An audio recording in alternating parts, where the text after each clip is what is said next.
Zarfi Zi, Gjesi eliminohet me njëherë.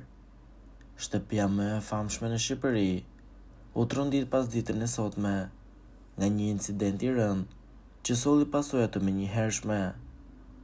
Gjesti, banori që prej disa javësh është kthyer në një nga figurat më të përfolura të këtij edicioni të Big Brother Albania, është përjashtuar nga formati pas një episodi të papranueshëm dhune. Sipas informacioneve të para, gjithçka ndodhi gjatë një debati rutinë në shtëpi, i cili papritur u përshkallëzua kur Gjesti, në një moment tensioni, kapi nga flokët Rozanën.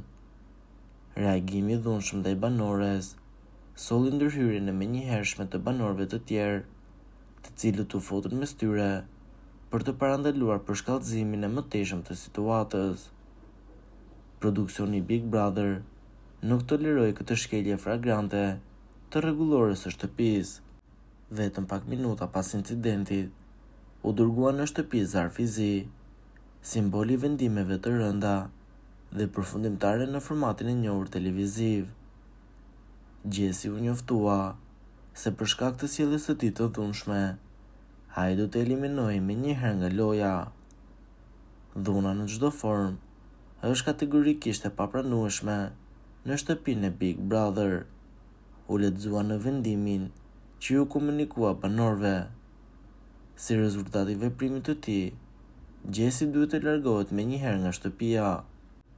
Banorët e tjerë u dukën të tërnditur nga ndodhia, megjithse disa prej tyre kishin shprehur më parë shqetësime lidhur me sjelljen konfliktuale të Gjesit në momentet e presionit. Rozana, e cila u bë viktime e këtij episodi, u tërheq në një dëm të veçantë, ku mori mbështetje psikologjike nga stafi i prodhimit. Produksioni ende nuk ka dalë me një deklaratë zyrtare për median, por burime nga brenda tregojnë si incidenti do të transmetohet në edicione të tjera, duke respektuar ndjeshmërinë e audiencës. Pritet që detajet të mëtejshme për këtë ngjarje të diskutojnë gjatë emisionit të së martës, ku drejtuesi i formatit do të japet dhe sqarim me shtesë për vendimin e marrë. Ky nuk është rasti i parë kur një banor eliminohet menjëherë nga Big Brother për shkak të dhunës, por është padyshim një nga rastet më të bujshme të këtij edicioni. Po ju, çfarë mendimi keni për këtë situatë?